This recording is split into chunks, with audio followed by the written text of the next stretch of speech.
ازيكم يا جماعة، يا رب تكونوا بألف خير. ما بعد التوقف الدولي تعود الدوريات مرة أخرى، وحلقة التوقعات للجولة الرابعة من الدوري الإنجليزي.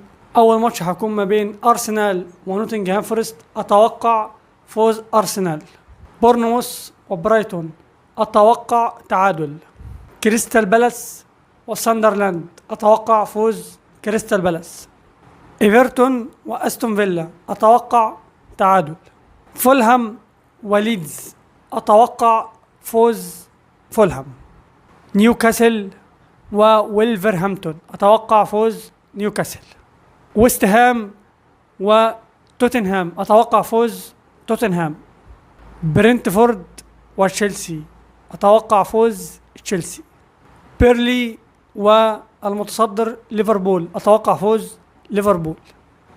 وقمة الجولة الرابعة ما بين مانشستر سيتي وغريمه أو جاره مانشستر يونايتد في ديربي مانشستر، أتوقع التعادل.